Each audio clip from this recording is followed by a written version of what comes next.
Howdy, fellow armchair Imagineers. Tiki here, and there's a snake in my boot. For no particular reason. But today is a very special day nonetheless, in spite of snakes being in boots and other such inconveniences, because I've had it with these motherfucking snakes in this motherfucking boots. Well, thank you for getting us an explicit rating on iTunes right off the bat, Monkey. I appreciate that. Sorry. Oh boy, the days of this trying to be a family podcast are long over, I guess. We're a family podcast? We tried to be at one point. We were. Yeah, at one point. When we were still on Vision's Fantastic and we were trying to be all PG-13 about it, but no. So, fuck it! It's Toy Story's 20th anniversary! Yeah! Yay! Yeah! Yay, go Toy Story! Hooray! So we're going to celebrate this monumentous event on a very special landmark 250 subscriber special of So You Want to Be an Imagineer Talking Mr. Banks! That's right, Monkey. We made it. We made it. 250. Yay! Yeah. Okay, so with us, returning for the first time since our elusive Nightmare Before Christmas podcast we did last year, and they called him Sandy Claus. Sandy, how you doing? Thank you.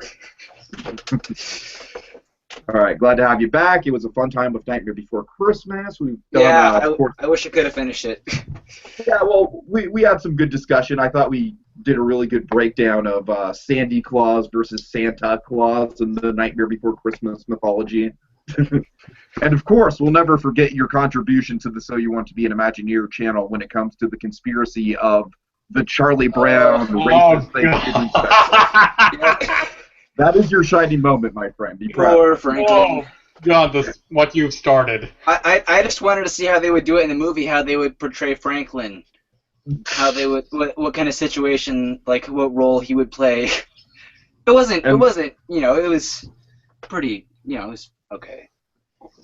I think he was just kind of like non-offensive in the background most of the time. Yeah. Okay, and we have Monkey. It's a monkey. Yay! I mean, well, I've been talking so much, I had no idea I was here. And finally, we have BlueDragonFive himself. How you doing, man? I'm well. Are you well rested from the Jessica Jones binge I'm sure you've been on? I think I am. Okay. Well, while we're in the thick of that and trying to get out of the head of the Purple Man, let's talk about Toy Story. So, gentlemen, of course, it's 20 years. 20 years since the film was originally released. That's crazy. That's absolutely crazy. So, what we're going to do to start off this podcast is we're going to go round table to our first experiences with the movie. So, if you don't mind, I've got a pretty good story, so you want me to go first? All right. Okay, I'd just like to ask one question while we're still at the start. What's your question? Who is everyone's moving buddy? Who's everyone's moving buddy? Tiki's my moving buddy. Andy and I are MBs then? I mean, are we going to be, are we just based on who's in the podcast? I guess, yeah. Okay, well, yeah, it's Monkey and Sandy and then me and Dragon. That's fine. Yeah. In case anything happens. If you don't have one, get one. Get one! Yeah, we're filled. Yeah, sorry, Blue Dude, you're gonna have to go buddyless. Oh, God. Have fun with being unprotected. Remember, kids, use the buddy system. That's an obscure Freakazoid reference, sorry. Not the little motorboats! Not the motorboats! They need time to create. They'll come up with something new. Don't worry, Freakazoid. They'll make a Toy Story video game ride twice. He's freaking out about just literally one of the most uninspired rides that's ever been at Disneyland. Anyways, Toy Story. So I was a wee 4-year-old, about to turn 5 years old. My birthday's December 11th. That's about 3 weeks away. So my grandmother took me to see Toy Story as an early birthday present. I remember that distinctly. I remember being like, but why are we going for my birthday? My birthday's 3 weeks away. And my grandma's just like, no, you need to see this movie. Like, this movie. Because, you know, she knew. And so, anyways, I had a very memorable experience with the movie. We got there. The trailer started rolling. The trailer for James and the... What? Had you been to a movie before? I had been to The Lion King. Okay. And I also, let's see, that was the second movie I'd ever went to, was Toy Story. But my first one was The Lion King. That was when I was like 3 years old, I think. Anywho, the trailers start rolling. The trailer for James and the Giant Peach comes up, all right? The Rhino! I mean, the wino. There's a lot of stuff in that trailer that a little kid could be scared of. It's a very bizarre trailer, okay? Oh, Jack Skellington's a pirate. No wonder you'd be scared. I was scared of the most obscure and random thing that to this day I have no idea why I was afraid of it. It's crazy. So there's a part in the trailer where the two sisters are like, look, a peach! And for some reason that delivery scared the shit out of me. It fucked with me, man. It fucked with from my this head. angle, it looks a lot like a... I'm looking this up. Look, a peach! It was just the delivery, and I just, like, the way they said it, I was just like, oh, they want to do really, really bad things to that peach. It scared me. It scared me on a very, like, deep psychological level. That one really looks familiar. Oh, dear. Oh, I don't know what they want to do with that peach, but it can't be good. So, this is like a 4-year-old, a 5-year-old, basically having an existential meltdown over some crazy women pointing out a peach. Not just a peach, just a crazy woman's reaction to a peach. A peach! A peach! Look, a peach! It's fuzzy and it's unnatural! Monkey, are you seeing it at all? How far into the trailer was it? I am not sure. It was 4 or 5. It's been a while.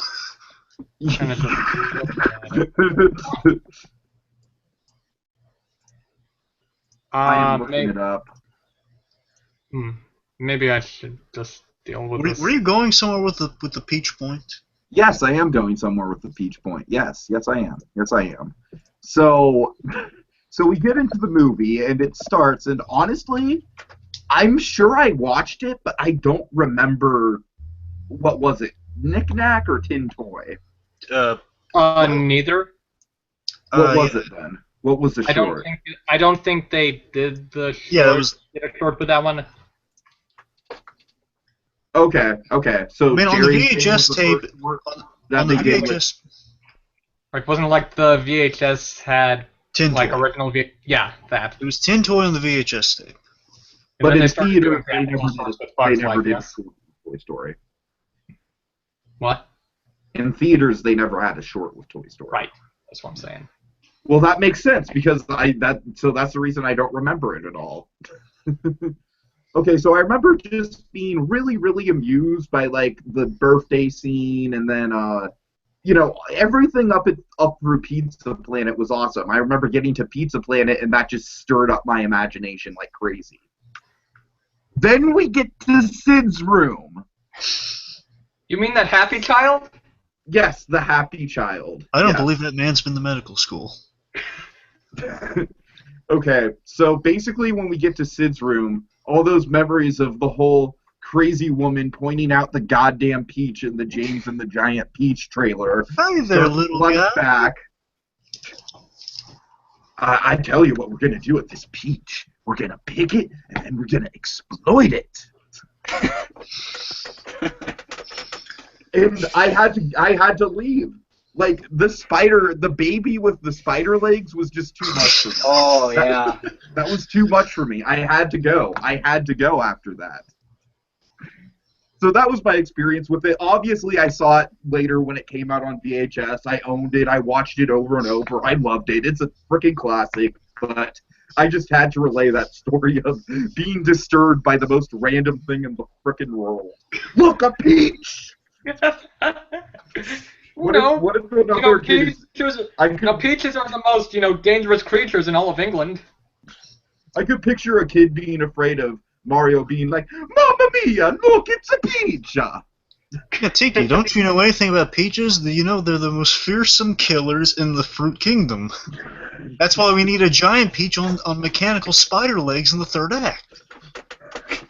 So we can hide under a rock, right? And it'll all be good. Yeah, kryptonite rock. Sure. I don't even know where I'm going with this. All right, who wants to go next? Monkey?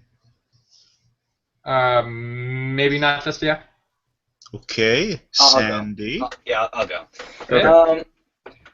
Well, I had first seen Toy Story 2. I saw that before Toy Story 1, so I thought Toy Story 2 was Toy Story 1 until years later when someone corrected me.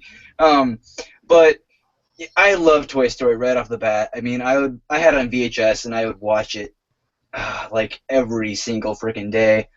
I really don't remember my first encounter watching Toy Story 1, but I know I've always loved Toy Story 2 more. But like you said, Tiki, the baby with the baby head with the spider legs freaked the shit out of me. I mean, not just that, it was like all the toys in Sid's room. I mean, even though they're nice, even though they're good guys. The legs with the hook. Yes. Oh dear, it's just disturbing imagery, no matter how you put it. Yeah, the first one, I think I probably found a little bit unsettling, just because the CGI was still, escalating, quality-wise and stuff. So of course, it was good for the time, but now it just kind of fishy looking. It could be worse. It could, definitely, like Tin Toy. Like the baby in Tin Toy. Ooh, shots fired. No, I mean, I kind of agree with you. I think it's just kind of a product of its time. It's like we can look back on it. We can look back on it the same way we look at, like, shit, man. I remember the first time I was walking through Target and I saw Mario 64 on demo, and I was like, Mario 3D? What? Mario is 3D? What?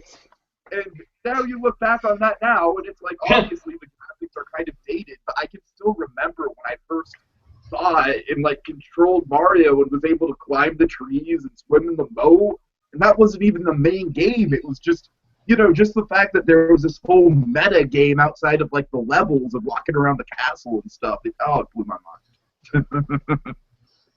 So, I hear what you're saying, Sandy. I mean, like, when you look at Toy Story 3 compared to Toy Story 1, of course it's going to, it's not going to be as high res or anything, but it's, just the fact that they were able to get the animation that good looking for that long of a runtime and have the story be so good.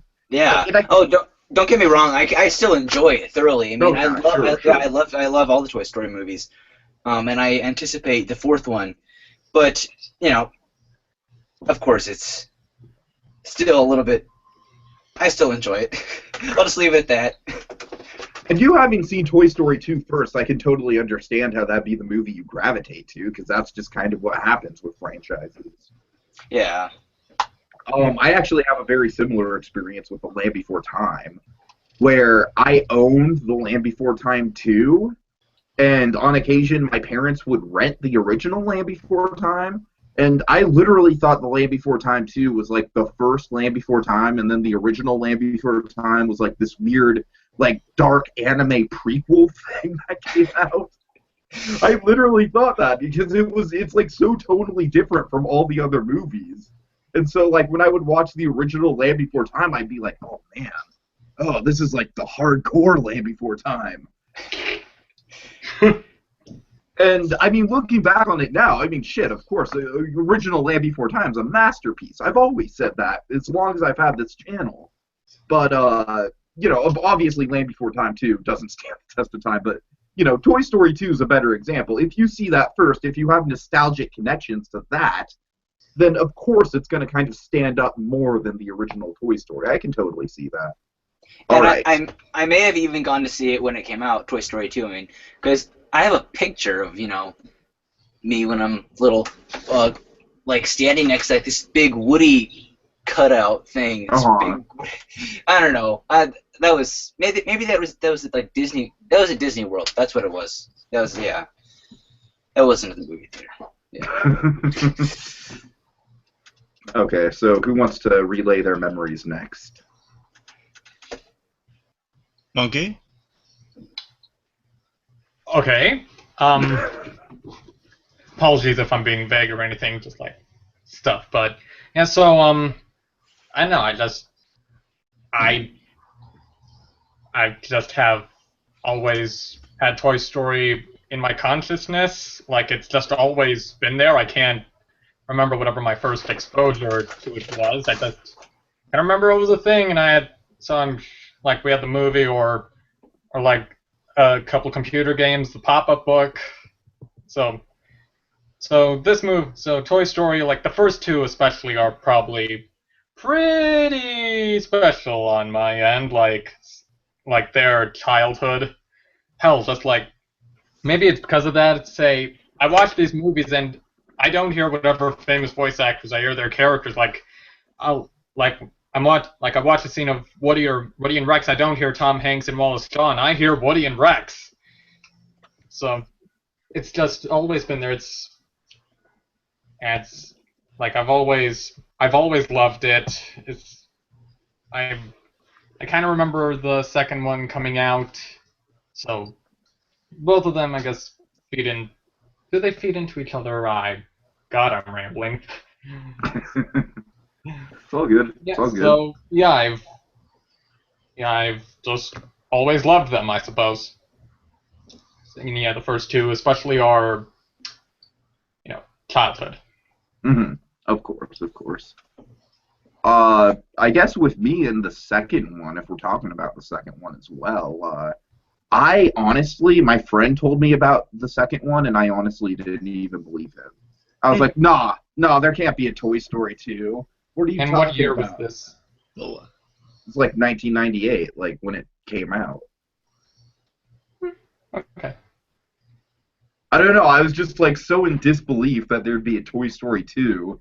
Just from the sheer awesomeness of how that concept was, like I'm like I literally can't believe there's a Toy Story 2. Like how did I miss that? That's impossible. Come on. I'm not messing with you. No, I mean that's your response to the guy. Like no. Oh yeah, that is my response. Yeah. Toy Story 2. You're mocking him, aren't you? I first saw Toy Story 2 marketed in a kid's coloring book. And at first I thought the book itself was like the sequel to Toy Story. Instead of direct video, it's direct to literature. It's direct. It's direct to grocery store coloring book. Or it's direct to book on tape. Direct to the coloring book on tape. So you turn the page and you color a little bit, then the thing will beep, and then you flip the page. Also, you got like a little viewfinder somehow, and they have to work that thing. I don't know how it works. Dragon, we need to get a patent on this technology. That sounds amazing. Color book on tape. No one's ever thought of that. That actually could work. Now make sure you add the blue. Oh God. And stay within the line, or you'll never be able to laugh until it turns to the next page. See, it's an educational experience. Okay, Monkey, is that it on your end? I guess. Yeah, so I rented Toy Story 2, and honestly, it's kind of like the reverse of SandyClaws. It's like, I watched it, I was like, alright, that's fine. It's a good movie. I've always bitched and complained and moaned about the Emily scene and saying that that's like one of the most overrated scenes in Pixar history. I've always said that. That's a good scene. It's a totally unpopular opinion, and I acknowledge that it's a totally unpopular opinion. I think I like the song is really good. I love of course that's what but What that's bothers what me is gets that it me. slows down the pace. It just brings the pace to a snail's halt. Don't get me wrong, that now it's is been true. surpassed, but for a while that was a really heartfelt sequence. Hmm. I just never bought into it. I don't know. Maybe I'm just a heartless bastard. Who knows? Maybe. I probably am. It's always possible. we are gonna cover the Dexter Thanksgiving special in a couple days, so. Yep. Okay, All Blue right. Dragon. Okay, here's my introduction was, as I've mentioned this before probably, but the VHS tape, that was my first introduction. It's kind of the theme it would seem with a lot of these are, but seriously, I watched the heck out of that VHS tape. My most vivid memory of just watching it in my youth, just rewatching it and all that stuff. I would watch it past the credits. I would see what they did was so clever back then is that they would have a making of feature right after the movie. They say stick around after the movie, and you get some bonus material. And there's this 30-minute making of. It's on the Toy Story DVD, all the stuff when they keep putting it out, like the original kind of like 1990, 95 era little promotional making of they did, just talking about how they made the film. Mm-hmm. And it just that to me had such an impact on me because that was my introduction to filmmaking and the animation process. I was amazed by it.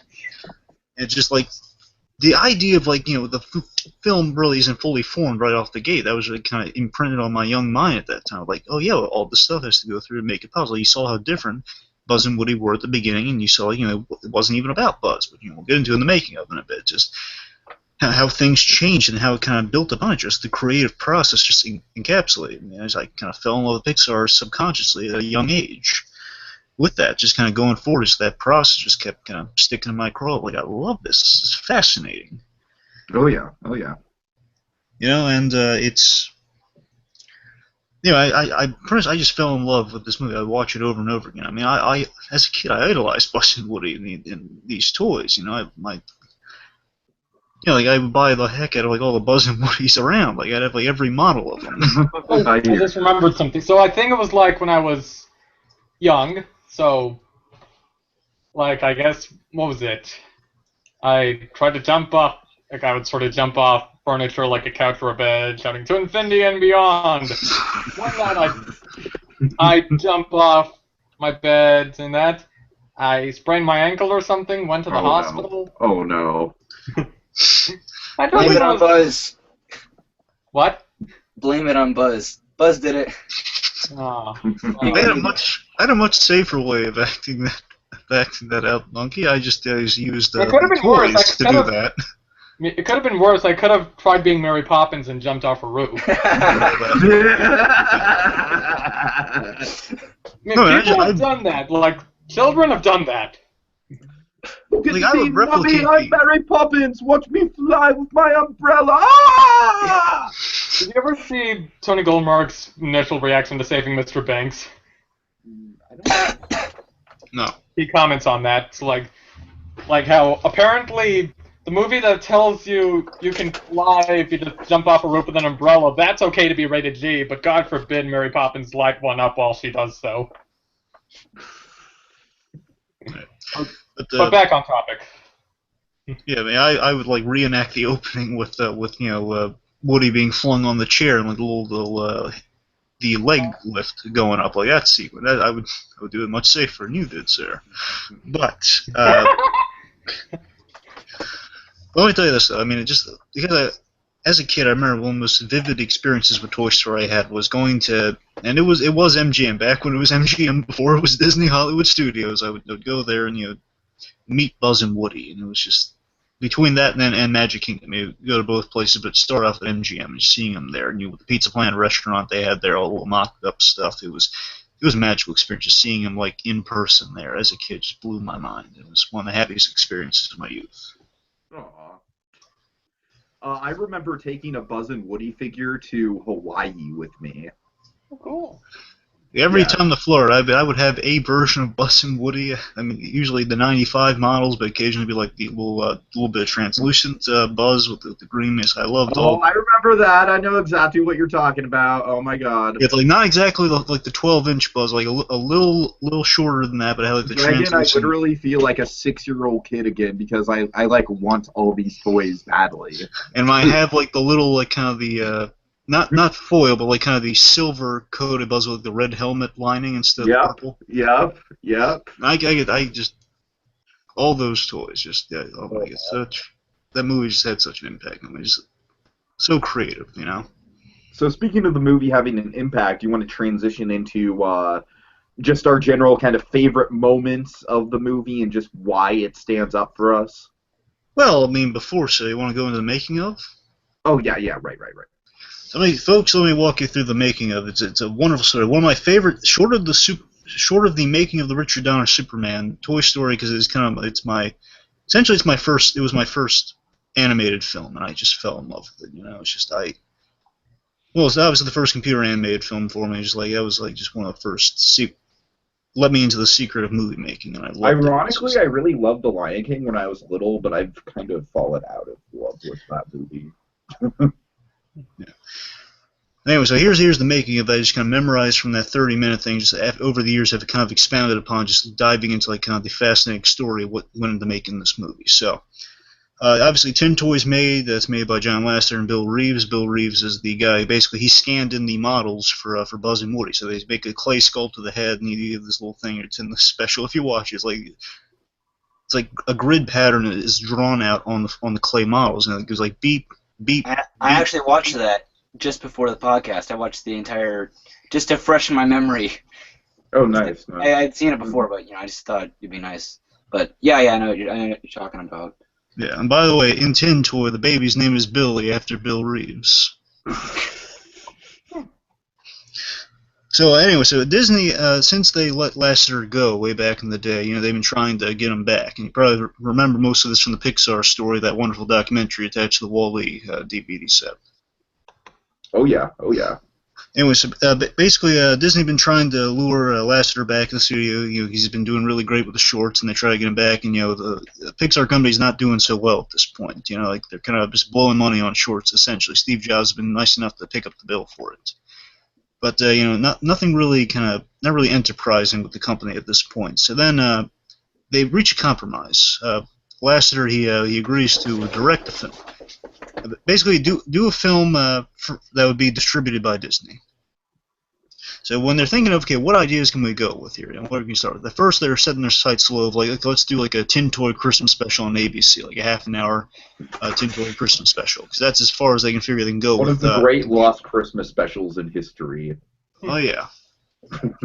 Just bear in mind, they're short, because at this time, going longer than half an hour would be unheard of for computer animated film.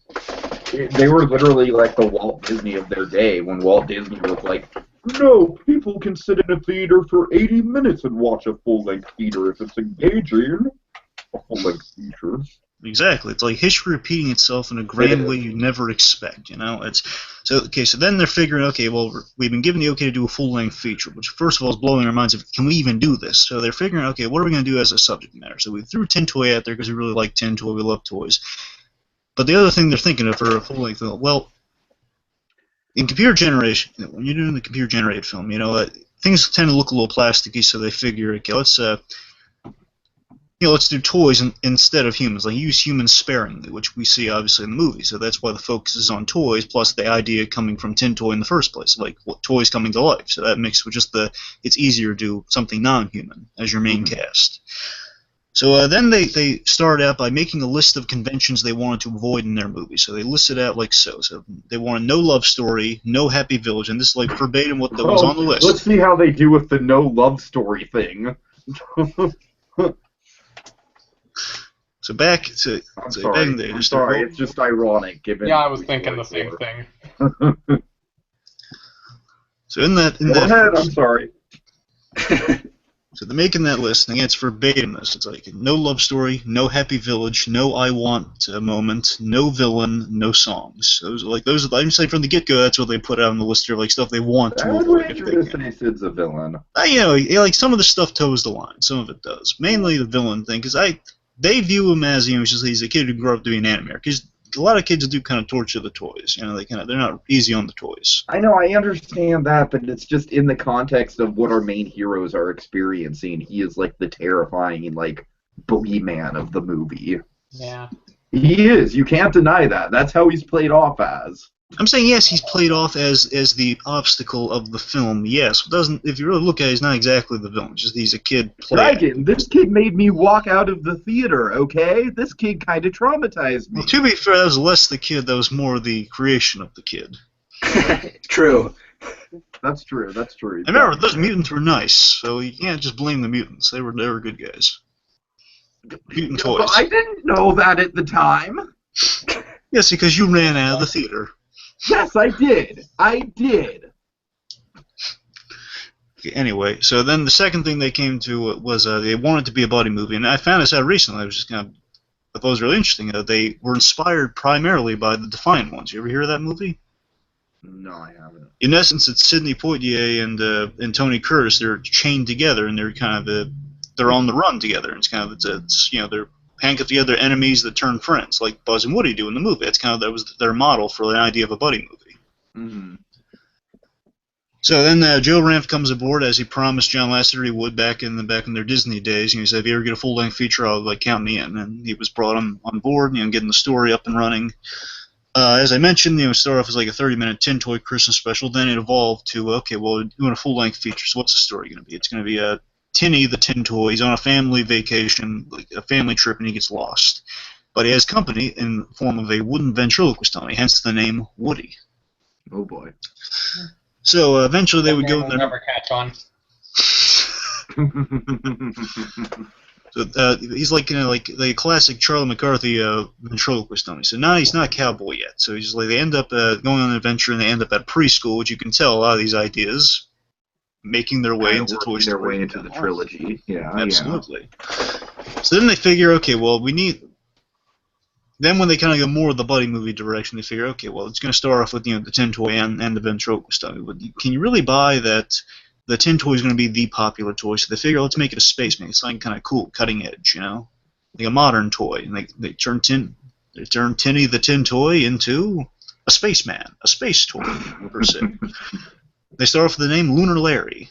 Then Tempest from Morph. Tempest from Morph, most notably, is kind of the small little model Buzz Lightyear you remember from the test animation, which was like a really creepy looking ventriloquist dummy Woody and a little red and blue scheme Buzz Lightyear. Yeah, that was some creepy footage. And wasn't that back when Woody was going to be more of an antagonist character? Yeah.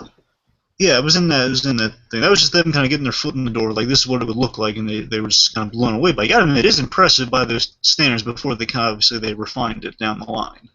Mm-hmm. Anyway, so then of course, from Tempest from Morph to Buzz Lightyear, thanks to Buzz Aldrin for the first name. So then Woody becomes a cowboy thanks to Bud Luckey. We all know Bud Luckey here, don't we? Name sounds familiar. The guy he had directed Boundin', he's Rick Dicker in The Incredibles. Oh yeah, the Bounding guy, sure. Essentially, he's like the 9 Old Men equivalent to Pixar, essentially. He's like one of the first 5 animators hired. Uh-huh. So then he's a fan of the Western, so he said, why not make him a Western? So you have Old West versus New Space Age, and then that gave him the idea, okay, you got Buzz and we got Woody as our main guys. So then walks in Jeffrey Katzenberg. That's never a good sentence. Yeah. The Darth Vader of Disney. Until they bought Star Wars. Oh, yes, until they bought Star Wars. So yeah, Katzenberg, personally I got a love-hate relationship with Katzenberg, mainly because of this movie, but also because of these slights against Pixar in the years following this. But Katzenberg, he gave the okay. This is coming off of the Disney Renaissance. It's coming off of his big success there. And this is the point. The American Waking Sleeping Beauty. This is around the point where they kind of I want to say it's around 11. You know, it's like basically they're firing all cylinders. They're putting stuff into production. Like even a bit of Nightmare Before Christmas is also put in production. All Right, stuff. right. And Lion King and Pocahontas is in production at the same time. They're actually spending more time and attention at Pocahontas at that time. Yeah, this is like also like Goofy movie. I'm saying this is like all the stuff on the sides going on. Freaking Goofy movie. Oh my god. So you know what I mean? It's like kind of like the We need to fracture do a points. podcast on that one day. We'll get. Oh yeah. Now there's some nostalgia right there. But this is like during kind of the fracture points of Disney, where they have like, all this other stuff going on aside from the animated film division. Uh-huh. Anyway, so Katzenberg he gave the Toy Story the green light, and he kind of brought Lasseter on board, in addition to the other guys who've been trying to lure him back for a while now, because he realized, okay, Lasseter's commodity, we should probably bring him on, and he wants to push edginess because he's afraid that the toys are too juvenile for a mass audience. He figures that was this the same guy that did Enchanted Tiki Room under new management?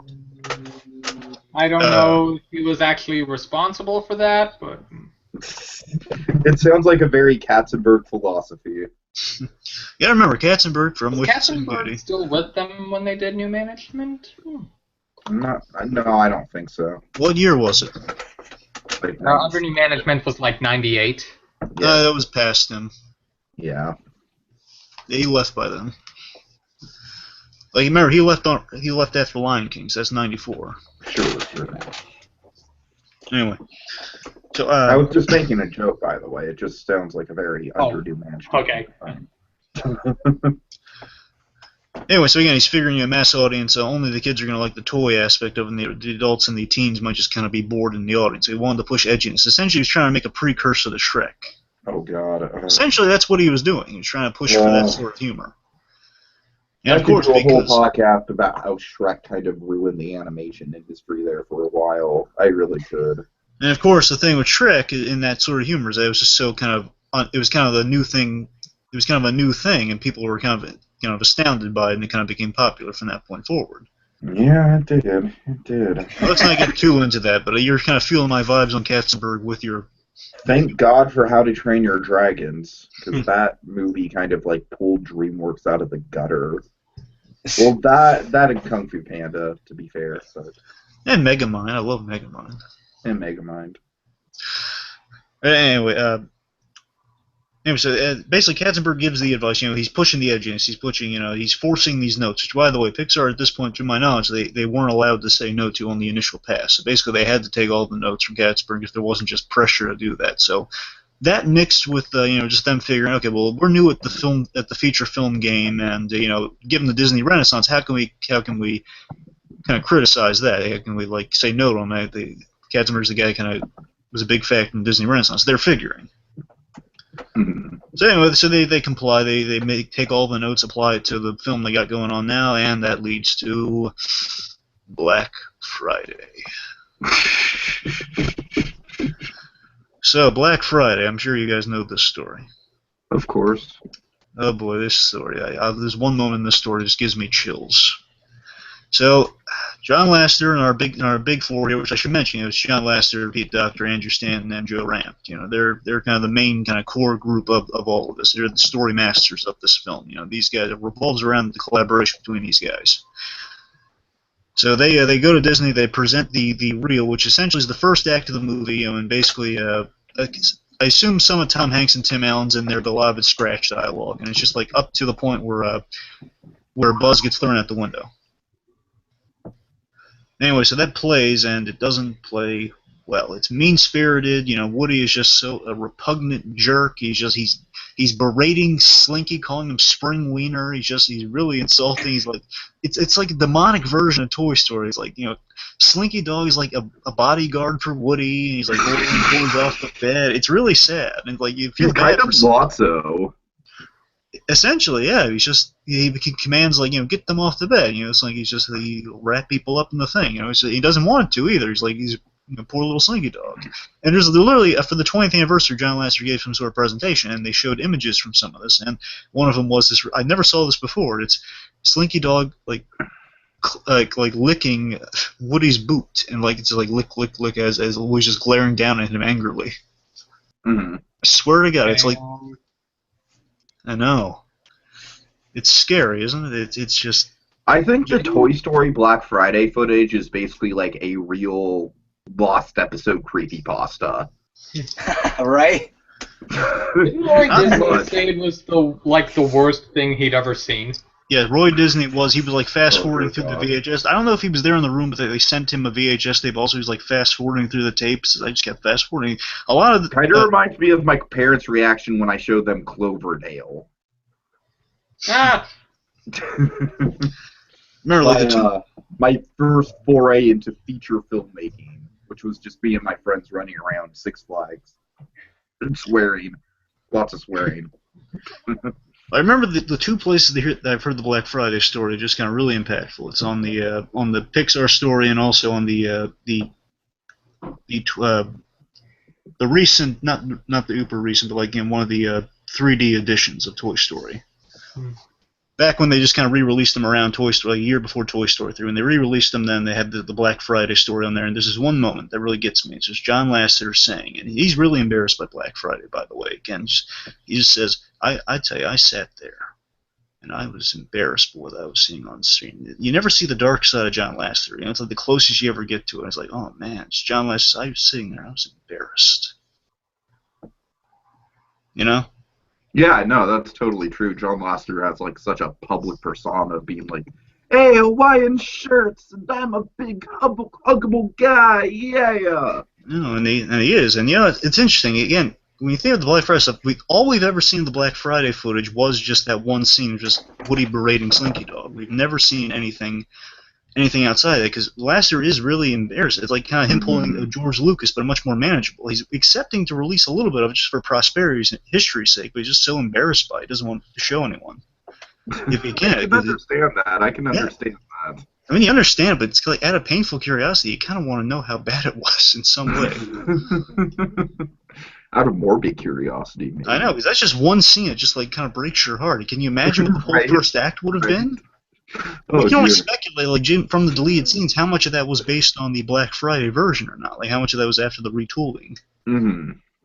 Anyway, so let's see. So then Lasseter, essentially, he begs Peter Snyder, along with the rest of the Pixar group, he begs Peter Snyder to give him 2 weeks to rework the film, because at this point there's talk of relocating the whole Pixar staff closer to Disney, uprooting their families 3 weeks before Christmas.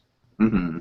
It's a nightmare. Lasseter, he, pulls the charm there. He gets 2 weeks to rework the film, which gives us a more likable Woody. Gives us diluted Buzz, because before that point it was like a little passing thing of like, oh, he didn't know he was he didn't know he was a toy, but that actually became a fixture point following that. They added the staff meeting scene, because the idea of making the toys kind of have like an office mentality. Nice. And then they presented the fixed version up to the part where Buzz flies, basically after Buzz flies in the room. And it didn't go over great, but it went well enough, so they can keep going in this direction.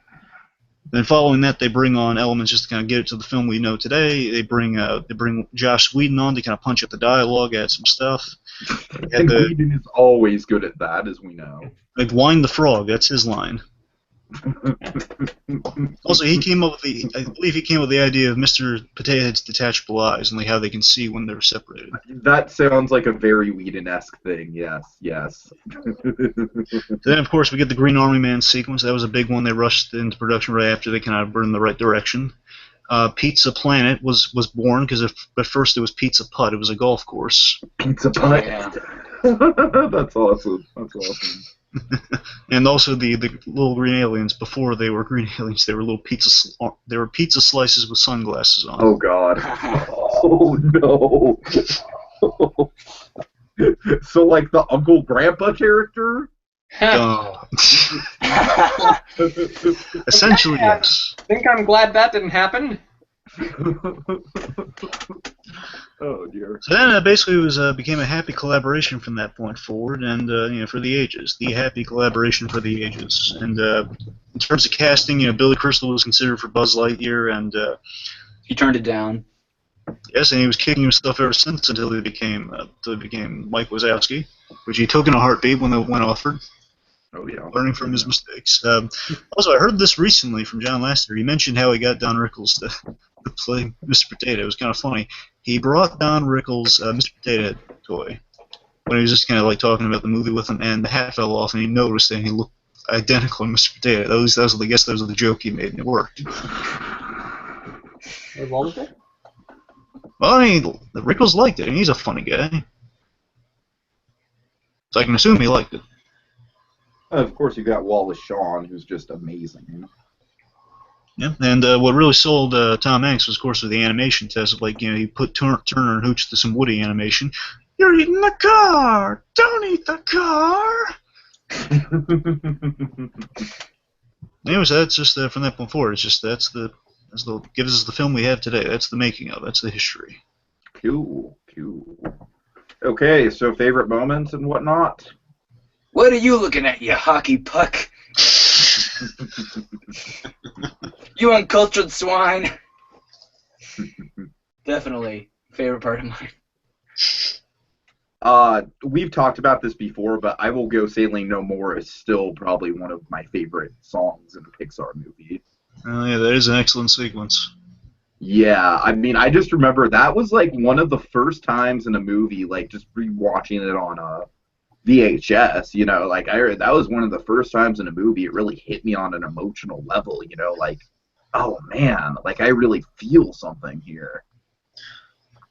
Oh, speaking of the song, Tiki, I just want to bring this up. So, with the whole no songs thing they had and kind of their goals for the film, Tom Schumacher. There's a cowboy in a spaceman. They got a rivalry. The cowboy's gonna push the spaceman out the window, and the cowboy's gonna get bled for the murder of the spaceman. They're gonna go on adventures. I'm sorry. They twisted it wasn't the Black Friday. Woody literally threw Buzz from the window intentionally. Yeah. Didn't just try to get him stuck behind the desk. Just instantly threw, and then play it off as like, what? He slipped. Like in front of all and of them, they all watched him. All the toys are basically. Yeah, that's right. He slipped. Look, a peach. I swear to God, I'm trying to find that sound clip just to say at the end of this. No, but seriously, so Tom Schumacher, by the way, was kind of the champion for the film. He's the one that kind of pointed out the Katzenberg, said, well, yeah, the reason it's so bad is because they followed all the notes. It's not their movie anymore. Tried spelling out the Katzenberg. I don't know if it worked or not because then they had to kind of pull out the 2 weeks gambit. Mm-hmm. But it's like the same Thomas Schumacher as Disney Theatrical. Yeah, the same guy. So he also, I believe, he was the one also who said like. Instead of doing songs, well, why don't you do like a montage? I think that might have been him. And he's the reason we get the songs without actually bringing us singing songs, with the exception of a use of Hakuna Matata.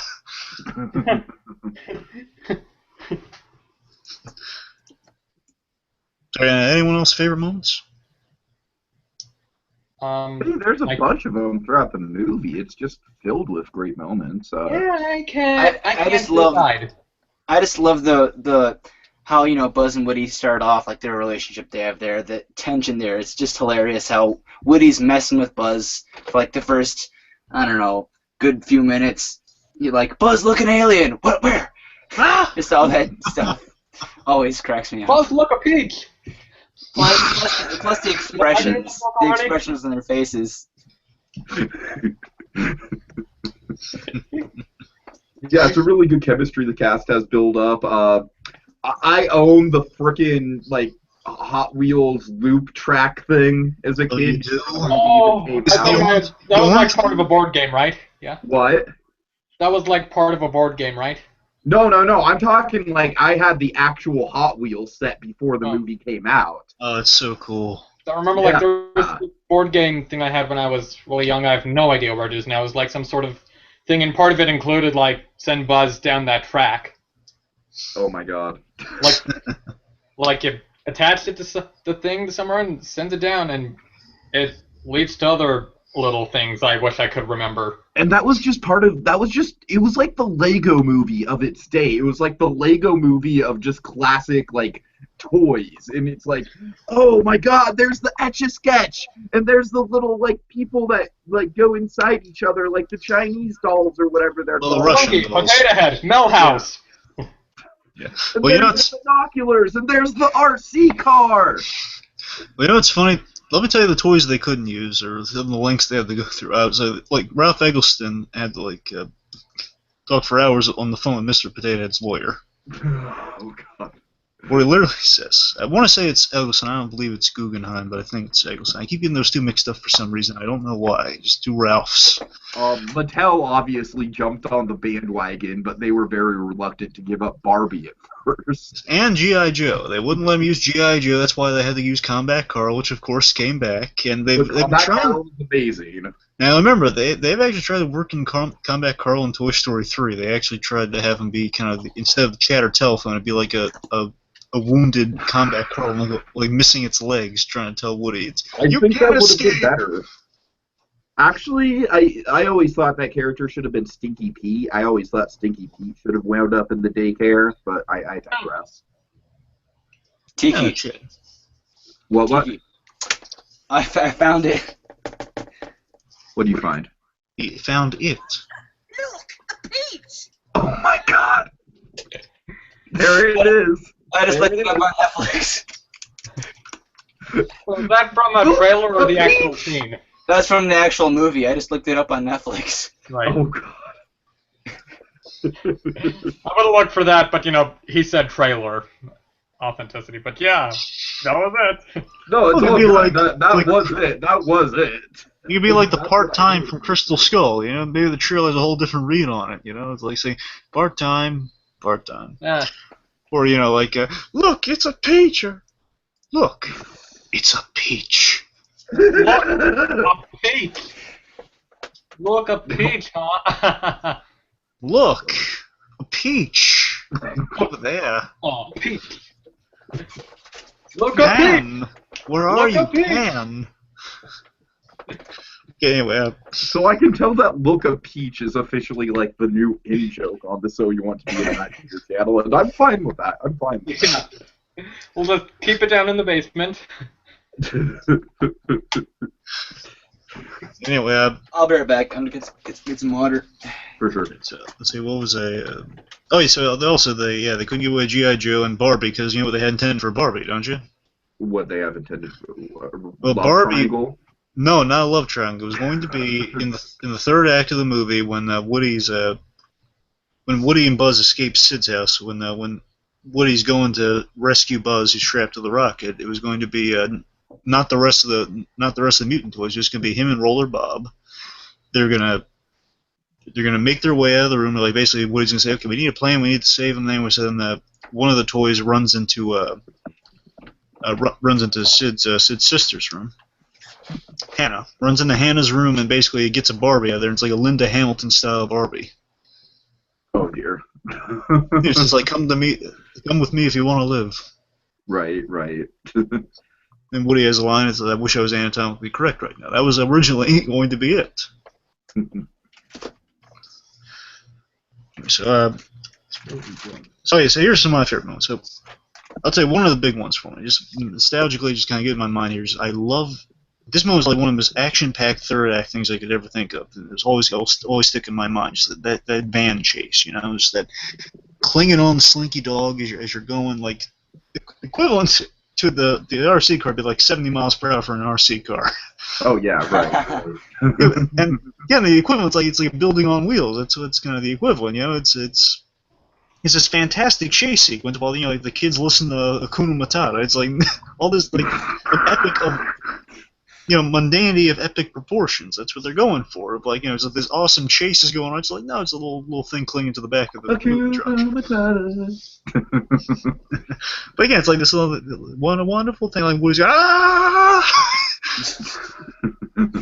Again, it's just this thrilling, fantastic sequence. It's like so action-packed that third act. Again, it's action-packed in terms of it's just them just trying to catch up to a moving truck, but it feels, from a toy's perspective, it's this huge thing, and that's one of the things I love about it. I'm not the one who coined this phrase, but I love it from Andrew Stanton. It's the logical logic throughout this movie, and I adore it. It's that it's a logic that makes sense for a toy, and it's kind of this.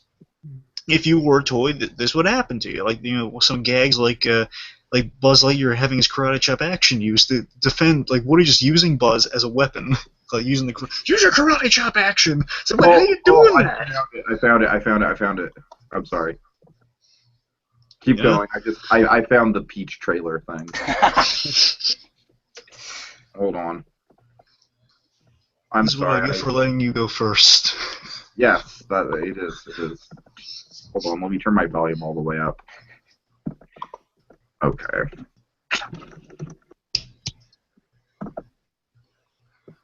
Amazing.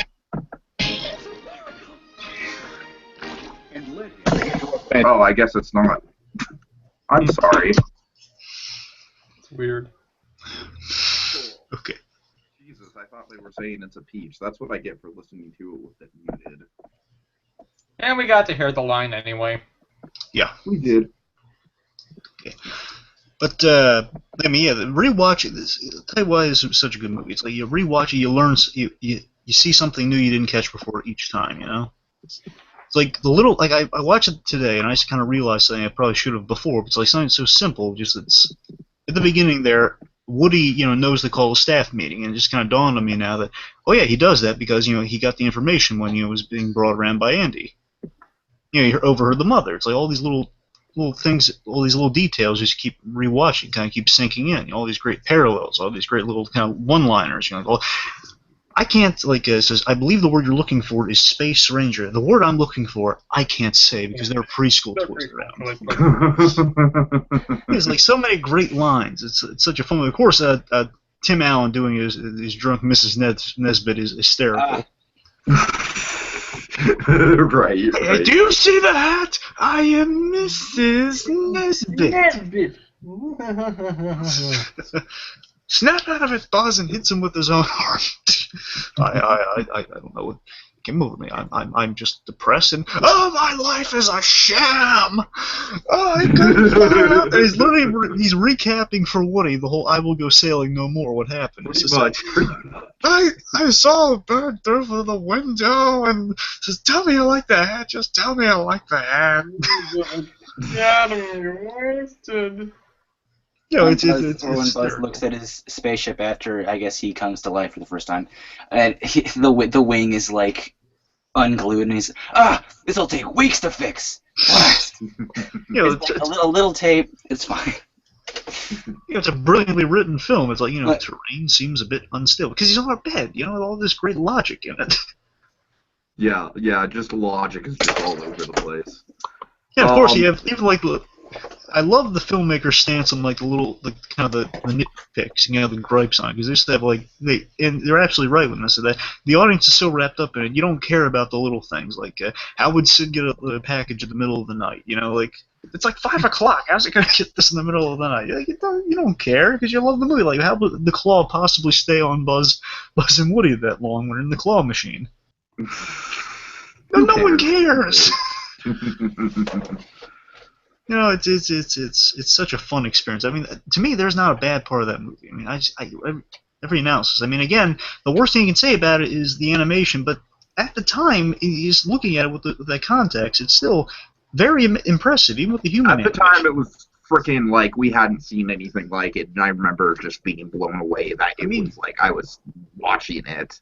I mean, even now, just looking. Like, oh my god. Oh, it's all 3D. It's all 3D.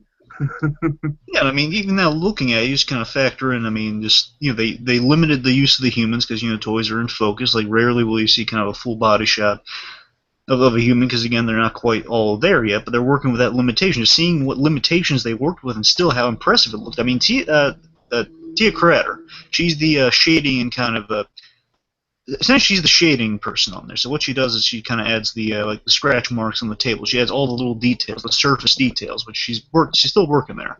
Right. And just amazing work. Like she has little cards for herself as a Tia Crater imperfectionist. And John Lasseter kind of has this great kind of statement on her and just kind of what Pixar is as a whole. It's like we understand the sides of the desk. We sand the undersides of the table. Kind of reminds me of Ray Bradbury's quote about Disneyland, where he's like, the great thing about Disneyland is the fact that they have so many things that you didn't think that you needed, but then when you put them all together, that you realize that you needed them all along, or something to that extent.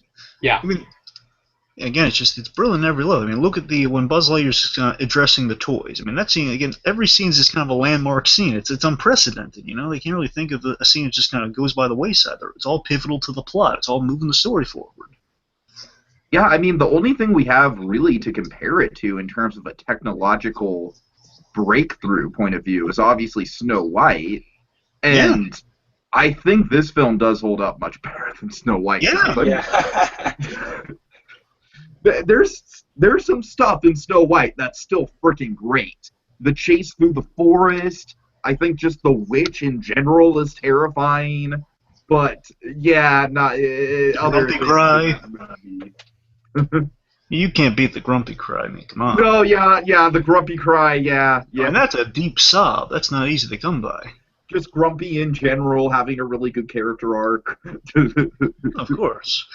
But, you know, like, just like the moment where it's like addressing the toys, like all the nicknames he has for them, you know, just like a springy dog, you know, slaughtered pig, all those. Slaughtered pig is the second one, but Right. But I mean, also he has other names for them too. Like I said, springy dog, bonding strip, lizard man. Remember, a lot of them are in 2, but there are a few in 1 though. Like they couldn't fit in Vegetable Man. They had to work that into 2, and it's hilarious. And they work it into 2. Okay, prop up Vegetable Man, or we're done for. But I mean, just like that, the introduction scene. I love just the back and forth between Woody and Buzz. Like they're both kind of on different wavelengths, yet it works so well. Like it makes sense. Like kind of a first encounter. Like Buzz is in the mindset he landed on a foreign planet, and Woody's just kind of friendly addressing him. They're like, you know, howdy, how you doing? I'm sorry, did I frighten you? I didn't mean to frighten you. My name is local law enforcement. It's about time you showed up. I didn't mean to frighten you. It's only a peach. Thanks, monkey. You guys still on the? You guys have Crystallic Fusion? Oh, we got double A's. You just, the whole little sequence there. It's right. Like, from the instant meet, like he's saving Woody's the life. batteries in the Buzz Lightyear ride are Crystallic Fusion. Yeah, well, that's from the supposedly Star Command thing too. They kept that from the movie. Yeah. It's like a lot Crystallic of that ride was basically lifted from Star Command. Also, I think the ride was like right before Star Command. It was, but you know, as I was saying, it's like they based a lot of the details from the movie. They just ran within Buzz Lightyear Star Command cartoon, you know. Yeah, of course. But I mean, also there's this great bit where you know the Buzz Lightyear just giving his whole spiel to the rest of the toys, saying, you know, I'm from the Star Command, the Galactic Alliance, and I basically he describes the plot of Star Wars and going against Emperor Zurg, and just like Woody's like tilting his head, and you see he's literally his factory trained just kind of repeat this phrase. It's on the back of the box. I mean, again, rewatching all these little details, but we can go on. High school. For all they're on. But yeah, literally, we can go through every line of this movie, just find really cool stuff, and just cover it. Let's not. But let's just talk about one more thematic thing in the movie. Again, it's this sweet place of just this. You know, they're there for Andy. I mean, the idea that, of course, grew within the rest of the films is just this idea, you know, Woody's so dead set on finding Andy, not just because of a selfish desire, it's because, you know, he wants to be there for the kid when he needs him. You know, we're here for Andy when he needs us. It's such a moving line. So genuine, so simple. It's much less creepy than the whole concept of the master in the Brave Little Toaster. Yeah. Which, by the way, the Circle 7 version, which we'll get to a little bit, a lot like Brave Little Toaster in the third act. Well, dude, I think Toy Story 3 is a lot like Brave Little Toaster. But I'm saying it was even more like Brave Little Toaster in that one. Okay. But do they ever go to Mars? No, they don't go to Mars. They made a giant refrigerator. It's way oversized. And we can't forget Carol Channing. Yeah, let's find Einstein's hearing aid. Come on. What are you looking at? There's no Mars bar down there. Lampy, are you rushing or are you dragging? Says the John Lovitz radio to Team Stack Lamp. Are you rushing or are you dragging, Lampy? Well, who's talking about cosmonauts? Are you Russian or are you dragon? Okay. Okay, so the impact of the movie. I mean, obviously, big waves to the animation industry. Of course, you know, they see the first computer generated. Yes. Not just, Yeah, he's the first full-length computer animated film, and that was just that kind of set fireworks off in the industry. It was yeah, amazing. something tells me computer-generated animated movies caught on a little. I wonder why you would say that, Monkey. I mean, come on. Like, have you seen all the animated films that are coming out now? Come on. You're crazy. You're crazy. Yeah. It was a fad, and it will always be a fad. No, Well, I remember there's this one particular story of like a reaction to to how big the film was. It was like Chris Wedge, Chris Wedge, one of the guys behind Ice Age and Robots, and one of the Blue Sky guys. He in the 10th anniversary edition of Toy Story years ago, he mentioned basically the impact of Toy Story. That was the subject, a little bonus feature. And he said, I just ran from Grand Central Station because I was just full of excitement over what this could mean. That had to be kind of the reaction from the rest of the people in the animation industry. It was like, it was a joyous jealousy, as they put it in that thing too. It's like it was a joyous jealousy. Like people just wanted to make a film like that. Sure. And also, interesting little tidbit. Toy Story was the first movie, really. I think movie period, but I know it's definitely an animated movie. But I think movie period that included the production baby. So at the end of the credits, they have they thank the babies of the production. And I assume that was a Pixar tradition that went on for all. Oh yeah, and then other films did it too. I believe that's why I'm pretty sure Toy Story was the first movie period to do that. Mm-hmm. And at Pixar, I loved how they, with their earlier movies, they added the bloopers at the end. That was awesome. That's what I always look forward to. Oh, those were lovely. For all 3 movies they were in. Right. What was it, like Monsters, Inc., Bugs Life, and Toy Story 2, right? Correct. Yeah. Yes. I remember Monsters, Inc. I'm pretty sure they actually re-released the film with a blooper reel in theaters. Sort of. It was like some point later in the run where, so it was in theaters for a while, and then like, hey, now we're adding a blooper reel during the credits. Right. And I was like, well, shit, I have to see it again. Wasn't it with Bugs like they only had like half of them at first, and then they were so acclaimed that they added more? Maybe. I think that's what happened. Yeah. By the way, one little factoid for you. It took 800,000 hours of render time to render 77 minutes of the film that we have here. It's a very lean runtime, but yeah, that's impressive. That is impressive. Yeah, minus the 4 minutes of credits, making 81. But still. Sure. But I think that's really kind of like, that's the reason why this movie worked as well as it did, is not just because of the lean runtime, but just because of the fact that at the end of the day, it was a simple, well-told story. Yeah. And it was, like, could you imagine if Pixar tried to do something like Up or WALL-E for its first movie?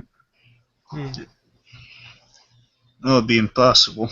Yeah, it would. It totally would be, because those movies relied on technology that wasn't even available at the time for the most part. Like, try doing Up and try doing, like, all those hundreds of balloons and everything. And by the way, just to anyone, because this was a thing for a while, I think we're over it now, but just in case there's any residual stuff, there's always kind of the idea that people blame people who are just kind of diehard lovers of the 2D style, which it's awesome.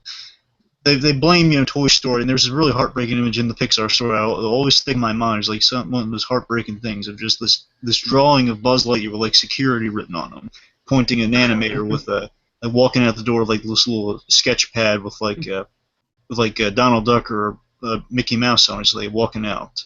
It's like the most heartbreaking image. I was thinking, no, it's not at all. It's because it's the storytelling. And I think Roy E. Disney said it best. He's saying, there have been crappy 2D. There have been bad 2D movies too. It doesn't mean because of the medium. It's because of the storytelling. Yeah, there definitely have been. Yeah, don't get me wrong. I mean, the computer-generated thing is just kind of the way it's done now, especially now. It's kind of just the way it's done. And unfortunately, believe me, as much as I'd love to see cell animation back, it's not going to happen because the technology's gone now. It's out of date. Japan does a lot of cell animation still, but that's about it. Yeah. Like what I would give to see kind of someone just doing another Batman animated movie on cell animation. That would be great. That would be great. Well, Dog Blue is trying to do a 2D Dragon's Lair movie. Really? Yes, Oh, he's it's so crowdfunding. 2D? Mm-hmm. Wow, that's impressive. I gotta see that. Right. That seems like something I could get behind. I would love to see like a Paperman like style full length film, like the 2D and the CG. I thought that was beautiful. Oh, by the way, I'm pretty sure of this. John Cars, he worked on Toy Story 2. Uh-huh. I'm pretty sure he did like he had a lot of great shots. I'm just trying to think which ones in particular. He did some Buzz Lightyear animation. Unfortunately, I can't remember what he did. Like I want to say he did some of the. Oh yeah, he did the Al shot. Al when he's the most impressive human animation they did at the time. Of Al just kind of sleeping in wood, reaching for the arm. That's John Cars. Like Woody's reaction on that scene. Mm-hmm. I believe that's the same Paperman director. Otherwise, it's a very weird coincidence if it's not him. Paperman is something that we've talked about a lot on the channel in terms of like the potential for that kind of animation style. Oh yeah. I've always thought that Pixar needs to get their heads out of their asses and do a black and white film noir. Well, I'm on board with that. That needs to happen. That absolutely, I need to see that. You know how much I love seeing Pixar do black and white, and just that's the closest we got. And it was still good. I was just going to add preconceived notions of some people not being too favorable to Cars, but the Mater shorts for Cars are actually good. And there's this one short of Mater as a black and white noir detective, and it's really good. I'm just saying, like, do that, but a little more seriously, and that'd be fantastic for a movie. I mean, Jessica Jones, that show radiates film noir. I love it for it. So. Yeah. Okay. Also, thing about the 2D integration, I was going to mention it, because again, originally the Buzz Lightyear cartoon that was going to be at the beginning of Toy Story, that was going to be in cell animation, and you'll notice, in the original Toy Story, the pictures on the walls and the mantles and stuff, those are 2D drawings of Andy and the family. Those are 2D elements of the movie. Mm-hmm. Mm-hmm. Little fun fact. Okay, so moving on. SandyClaws, you saw the Peanuts movie, and I do think that animation style is actually a really, really damn good use of like mixing 2D with 3D. Yeah, definitely. Like I was just thinking about that when I was commenting on an animation Paperman. Like it's somewhat similar, like the Peanuts movie, with the 2D stuff, like the facial features and stuff they added in, and like little sound effect bubbles and stuff like that. Mm-hmm. That's like an element I loved about it. It just it was just so plus all the detail they made, like they made it identical to the comics. They had lower frame rates, for God's sakes. They went that far with the detail. Yeah. I love it. So they literally employed the same filmmaking tactics that George Miller did for Mad Max Fury Road, except he sped up the frame rates and Peanuts slowed them down. Okay, Dragon, go ahead.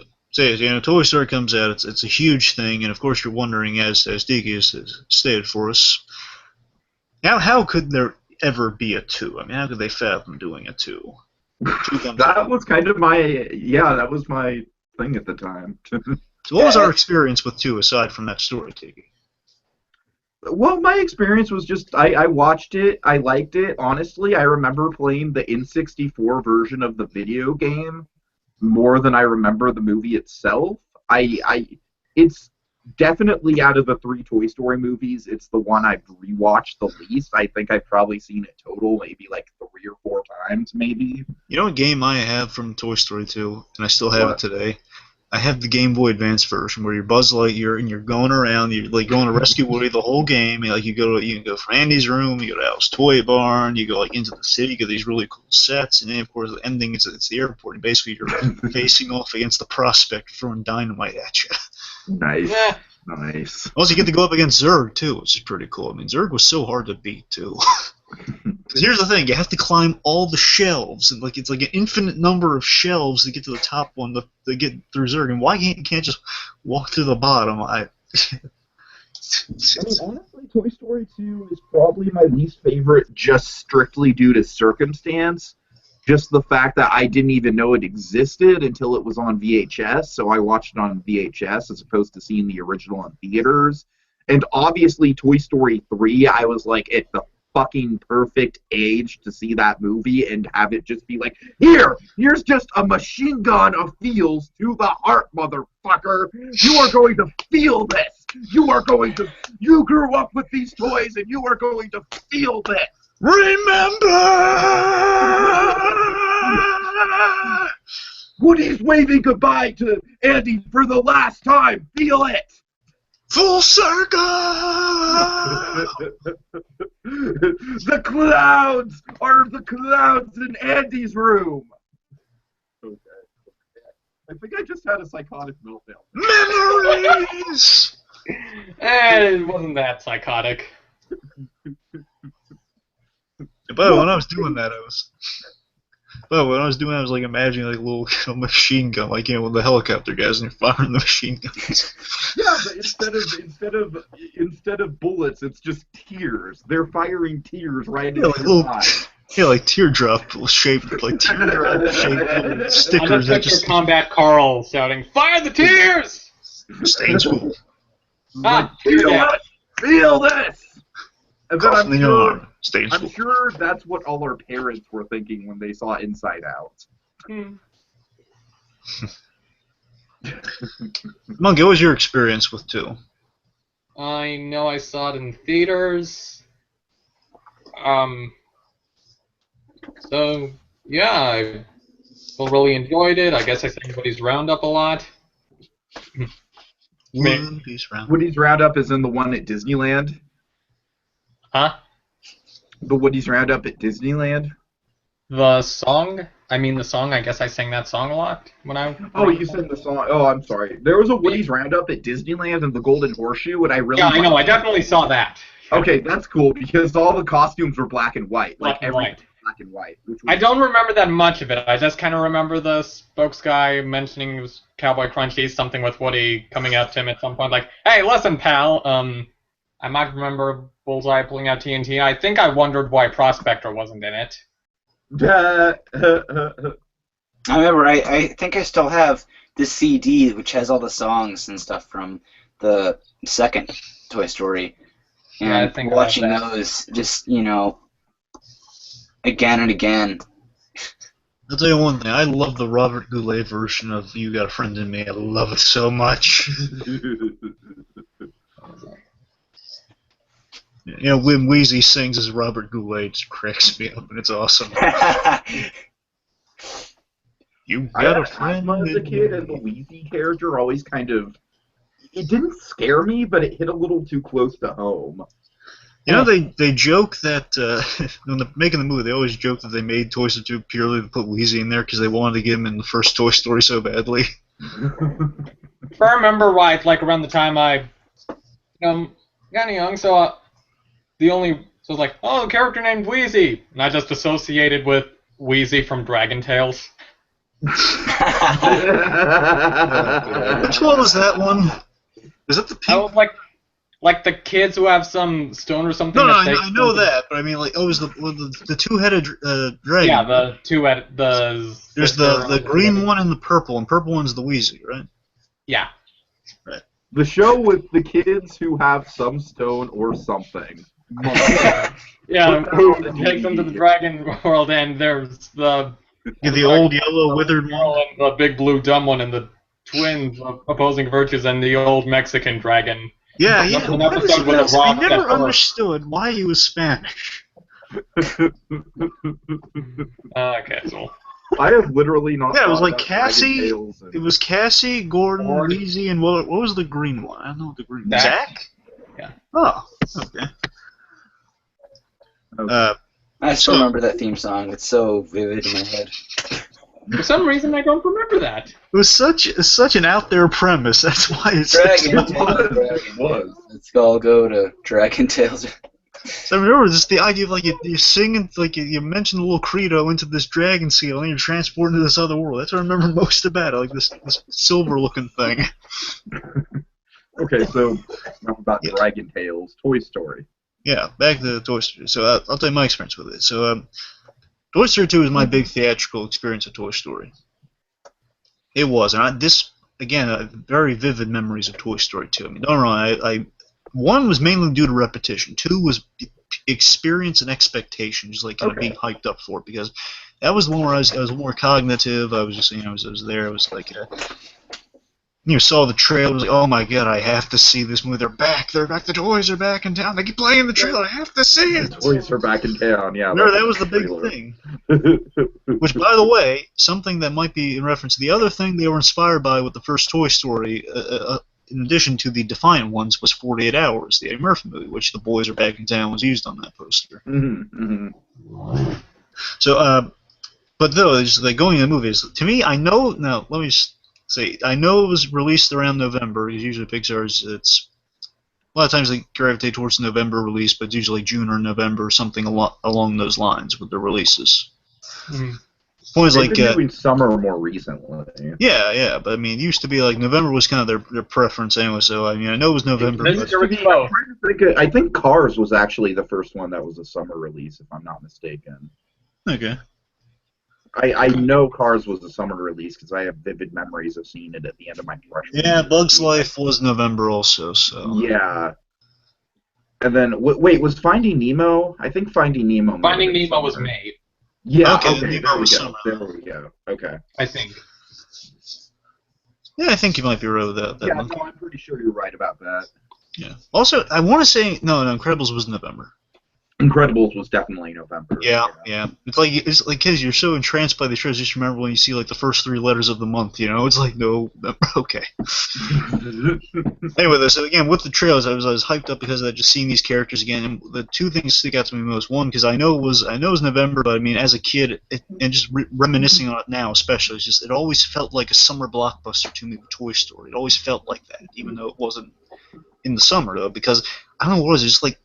The updated animation, just how it looked, and basically kind of had this magic hour lighting throughout it. It looked beautiful. It's like it felt like such an adventure. It was like it's a little bigger in scope from the first Toy Story. It's only like a few sets in the first Toy Story, going to many other locations. It's a little more of kind of an action-packed story, and then Woody's been kidnapped. We got to save him. It's kind of repaying the kindness from the first movie with Buzz. There's some deep emotional stuff going on here. It's like so hilarious, all these great one-liners. Like 2 always sticks in my head because I was in the theaters laughing and feeling with these characters. Always such an immersive experience, like being in the theaters, just being hyped up for it too. Yeah, and the toys driving the Pizza Planet truck. Yes. Oh my god, the Pizza Planet truck in that one just. So Mr. Potato saving the little green aliens at the last minute. Plus, I love Toy Story 2 just because it has Zurg in it. Got to see Zurg. Yes. Zurg? Yeah. I was I don't know if it was this year, it might have been last year. They came out with finally, because it was always bugged the crap out of me that over the years they never have come out with like a scale Zurg to scale of Buzz Lightyear. Oh, It was yeah. always the 6-inch job. Now they finally came out with it. It's like one that can actually look Buzz Lightyear in the eye. Seriously? That's cool. That's cool. It doesn't have all the features. It's not the collector's version, because I would love to see what they did in the collector's versions. They put out boxes that were actually collectible boxes. That were the ones the toys that were intended to be super screen accurate, like $50. Now they're a little more because they've gotten more valuable. Mm-hmm. But point is, the one I was always waiting for. There are 2 in particular. One, I want Stinky Pete because again, he's in the box. That's his deal. Yeah. Right. And again, collectible boxes, and that's the one they have. They still haven't come out with. But the other one, though, Zurg had an evil version of Buzz Lightyear's shuttle, and I've always wanted that as a kid. When he emerges from the bike, breaks out, his arm breaks out of the thing. And just, they why haven't they done that? It seems like such it's like there's so much potential there.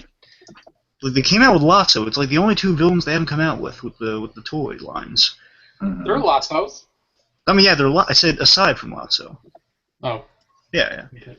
But still, there's Zurg in that box. That would be plus with the Steve Austin bionic eye they put in there, and the thing I would kill if they could just fire the yellow balls like the movie. If they still haven't gotten that, but that would be amazing if they could do that. The point is, it's like it speaks into the light up teeth. The point is, Zurg was one of the coolest parts of that movie too. Is as a kid just seeing Buzz Lightyear. It's like, no, Buzz, I am your father. And actually doing something with it afterwards, And the opening, oh my gosh, I love that opening. Yes. The film? Yes, there's a little nitpick, but I mean, as a kid, I didn't care. I still don't care. It's that, why would Buzz? It would actually be a human Buzz, or like the Buzz Lightyear Star Command version of Buzz, not the actual cartoon. I'm just saying the fictionalized version of what they're doing, because the toy wouldn't be, they wouldn't use the toy in the video game. It'd have to be the actual guy. Mm-hmm. It's a little grunt. I don't care. It's too awesome. It's like. But what's so great about that movie, and they continued this trend in Toy Story 3, and it started in 2, though. It was a brilliant device they used, is that in 2 they would have events that unfold in the movie, because you remember, they shoot these things out of, they make these things out of these sequences. So they would have bits in the movie that would kind of echo earlier parts of the movie. So, like, the Al's Toy Barn sequence, the, going down the vents of Al's apartment, and finding the way. It's like, Buzz in the beginning of that thing just kind of finding his way through Zurg's lair. That they would echo each other through the film. It'd be kind of a full circle experience, which you see Toy Story 3 does a similar thing. You remember the beginning of Toy Story 3, the end of that little adventure, the little playtime adventure is, they're all about closing their eyes, about to be vaporized, and of course, Right. 3, all closing their eyes, about to meet an untimely end. It's when they kind of have these planned bits in there, it works out great. It's just 2 was so cinematic and such an experience. Mm-hmm. Plus the introduction of Jesse and Bullseye too. I mean, Woody's Roundup. I think Jesse's introduction is probably the thing that Toy Story 2 is probably most well known for, and probably the thing that it helped with the franchise the most was just bringing in all those new characters. I've actually read the script, or at least pieces of the script from the bad version of Toy Story 2. The bad version. Because basically in a similar route of Black Friday, they didn't have like a Black Friday cut per se. What they had was a direct-to-video version of Toy Story. This is when Disney was about to go forward with them one way or another. The story wasn't shaping out, and like the ideas, the elements of the movie are pretty much there, but there are big changes. Like Woody. The Woody's Roundup thing wasn't treated like kind of like an old 50s TV show. It was technically like based on the old 50s TV show and stuff, but he treated it more like he was superior, like he got to his head of like fame and fortune. And the idea was like the prospector was like an elitist. So he was like saying, no, like don't touch these commoner toys. You're a valuable collectible. That sort of thing. And Jesse. Yeah, thank God they didn't do that. Thank God for John Lasseter coming back when he did to kind of get the movie back to being a theatrical release and making those changes, because other stuff they had in there was going to be Jessie wasn't exactly going to be Jessie. She was going to be a character called Senorita Cactus, and yes, she was actually a sentient cactus. Oh no! Like a cactus-shaped toy, and it's like at first when I read it, I didn't see it until like a few years ago, but. When I heard Senior Cactus, I assumed, okay, it was like a Spanish version of Jesse with like kind of a cactus motif on the costume. But no, it's an actual cactus. I'd just like to say to you, you have a very lovely body full of needles. And also, Bullseye had a voice at one point, and it was going to voice him. Martin Short, right? Yes, Martin Short. You're absolutely right. Oh boy. Oh, I'm kind of glad that didn't happen. And on the bonus features, you can see they were working on the animation for Bullseye to talk, and there were the other little changes I think I remember that. There's another little change of how Woody got out there. He wasn't saving Wheezy, but it was a playtime gone wrong, and he just kind of accidentally fell out the window.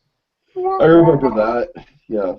Basically, just with the exception of the Woody's Roundup chunk, it was pretty much the same thing. Also, the other things that they had no diluted Buzz. It was like a quick little scene of like, good Kirk meets evil Kirk, and then it moves on. It's like, and I don't know if this was test animation, but it is animated. It wasn't rendered.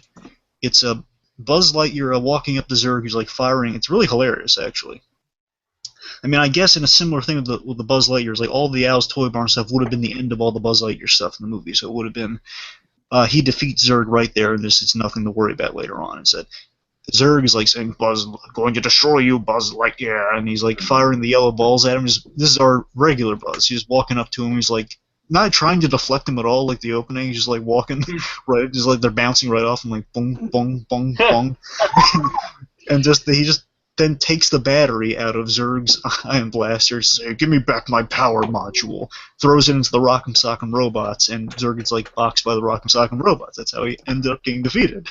Huh. It's funny, Greg, but I've only got about 20 minutes left, and then I have to take my little brother back home. oh sure. Okay. That's all I really got for Toy Story 2. You guys want to move on to 3? Sure. Okay. Well, yeah, and 2 is just it's a great experience. A lot of fun stuff, and it continues the quality of 1. It's like good as or better than the original in some respects. To me, not better. I'm saying consensus. You know? I wouldn't say it's a better film than. I think maybe it's an all-around more complete film than the original Toy Story was. Like, in terms of having more of an emotional depth and everything like that, but the original Toy Story is just so tightly structured, I think. Yeah, I mean, you can see they're going for Toy Story so good. But they're nudging in the direction of interesting emotional themes, you know, of like. Oh my God, yes, and keep in mind that's literally where Pixar is going to peak in 2015 is with Inside Out. Yeah, and I mean, it's the 2 big elements of 2 real quick. Is it's the Woody kind of ripping and feeling, he's realizing he's not going to be around forever, and he's not always going to be around to play with him. He's kind of like the parent realizing, one day my kids are going to grow up. And of course, 3 is just the introduction of they've grown up. Mm-hmm. And of course, also Jesse's sequence. It goes without saying it's a heart tugger. Just like being just your own. I still think it's a little out of place with the rest of the movie. I think other Pixar emotional things worked a lot better than that did in terms of the pace of the movie. But yeah, I'll agree it's emotional. Sure. Yeah, I mean, it's heartbreaking seeing her. Like if your owner abandons you on the side of the road and drives off. I mean, just that's sad. And of course, that owner being Andy's mom. Okay, well, they debunked that. Come on. No, it's true. They debunked it. Did they really debunk it? Yes, they debunked it. How recently? I don't know how recent. I want to say it was a year or 2, but they debunked it. That makes me sad because it would actually make a lot of sense from the storytelling. It really would. Let's see. Okay, so let's move on to 3. So again, there was talk of 3 because this is around the point of the big kind of Disney Pixar kind of arrangement they worked out. So while they were figuring that, there was talk. I believe the rights fell within Disney to kind of continue on with the films before they reached an agreement. And Disney had a little studio setup of Circle 7 Animation, where they would explore. I remember back in the days, Ratatouille was kind of in a production nightmare because of the whole Disney and Pixar thing. Well, that was, Cars and Ratatouille were kind of in that range. That's why you'll notice like the DVD features for those movies out of. Nice. Well, I'm not the only one with prop humor.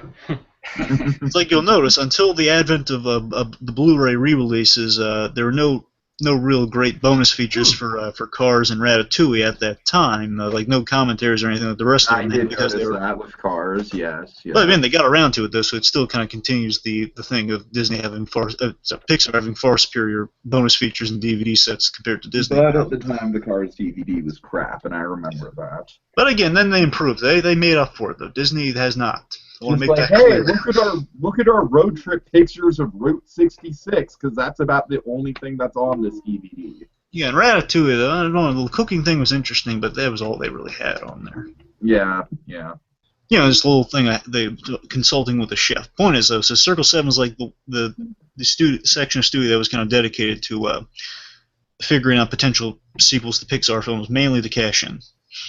Oh yeah, you're right. I never thought of that. They didn't have any Ratatouille. I mean, they didn't.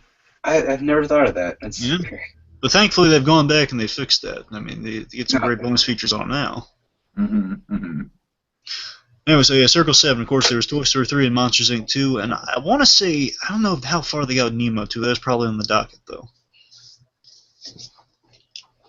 Well, I mean, that trailer looks pretty good. Finding Dory. Well, that one looks good. I'm talking about like the Circle 7 versions, or like kind of the. The Circle 7, right. The Circle 7 was in the direction of kind of like the forced ones of like what Toy Story 2 almost was, but this is like kind of fully like not out of Pixar's hands. Guys on the side coming up with what to do. Nimo's rebellious teenage phase.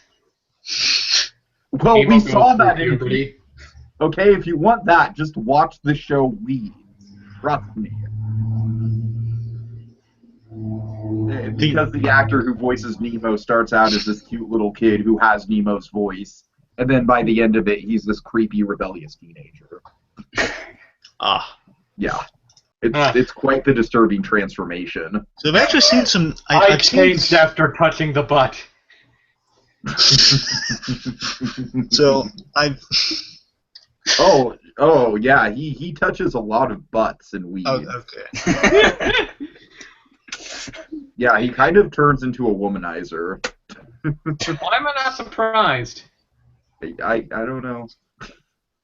Yeah, bro, Well, let's see what happens when you spin your tentacles like that. Well, it started with I Flo. don't care okay, if that one is Don't you my remember? brother. It started with Flo and her sister. Oh, dear.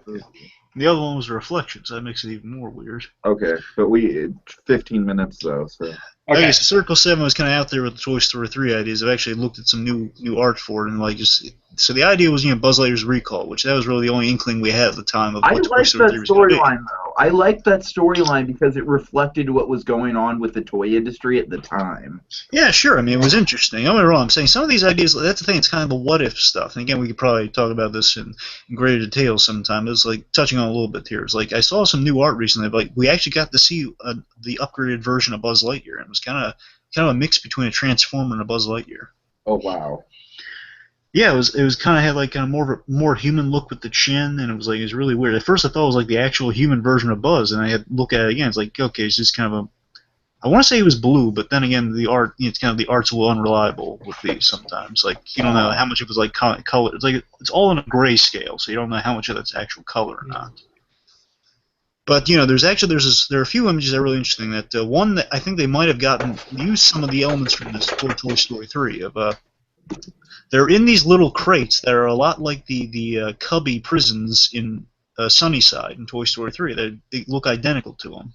Like there's all the other dysfunctional or recalled toys just in these little. I've seen this picture. Yeah, I know what you're talking about. There's also kind of the idea of Buzz Lightyear being reprogrammed because there's this idea of this really interesting image like Buzz Lightyear strapped down to a table, it's like hands on the computer trying to reprogram, trying to fix him, I guess.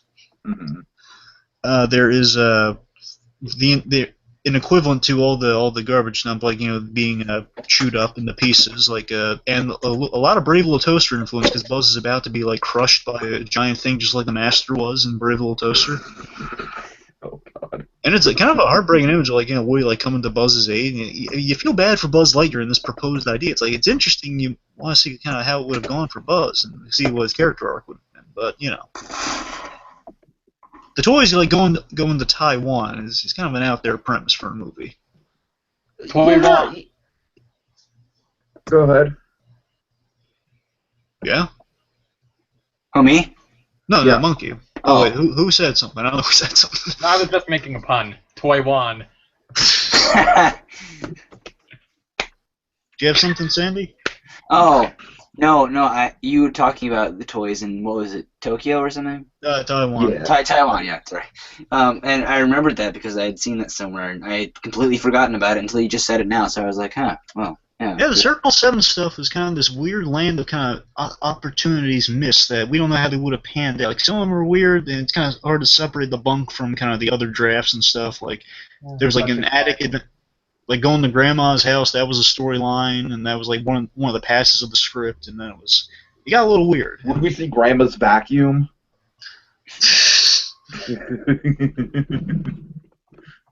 No. Okay. Okay, anyway, so then of course 3 is actually announced, and we're finally getting this conversation. It's not going to be the recalled storyline, so it's going to be this thing of seeing the toys. What was your reaction to this 3 being announced? I was skeptical. Now, bear in mind, it's been 11 years when this is announced. They're coming back. 11 years. Yeah. I was skeptical because, I don't know. Toy Story or Pixar in general was on a roll of not doing sequels, because they were at the height right now. They're at WALL-E, they're at Ratatouille, they're at, Up. Yeah, right. So it's the last thing I wanted was a Pixar sequel. And it didn't even occur to me until I actually watched the damn movie just how much that movie was going to be okay, we're just going to close the book on your childhood. Your childhood will be shot dead in its tracks after this. Yeah, I literally, what they did is the year before that's when they came out with all the Toy Story collection stuff, and they're really capitalizing on the kind of the announcement of 3. But what they did was, Yeah, that's what I'm talking about. The double feature. When they announced that, the big draw was they were going to show the trailer with the double feature first before anywhere. But I don't know how the internet thing might have factored in there. I mean, obviously they showed it afterwards, so I mean, or at the same time. I don't know how that worked. I honestly don't even remember what the trailer was like for Toy Story 3. It was they had like the really emotional trailer. That was the one they showed the video home movie footage, and it just kind of transitioned to like Oh, they also had like a little teaser with them building the logo out of toys. Oh and yeah, stuff. I remember that. Yeah. But no, Dragon, I know what you're talking about, where it's like the home movie footage, and then it's like, and now what do they do?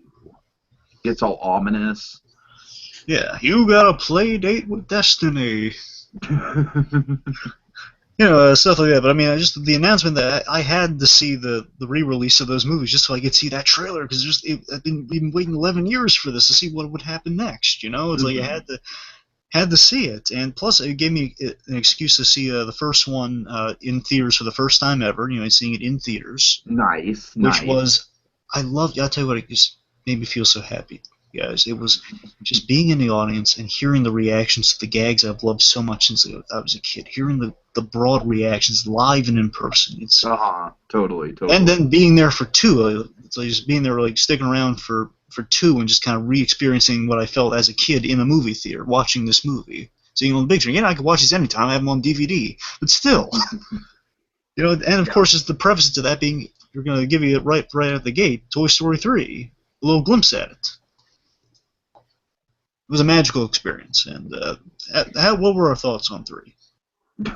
Well, I think my whole allegory of the machine gun with tear bullets pretty much sums it up.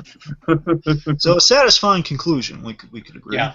I think to this day, Lotso is probably the best villain that Pixar's done so far. Yeah, I mean, Lotso was a great villain. He really was. Don't get me wrong, He was just legitimately scary. Big Baby was terrifying. Yeah. And again, sad too. You felt for Big Baby.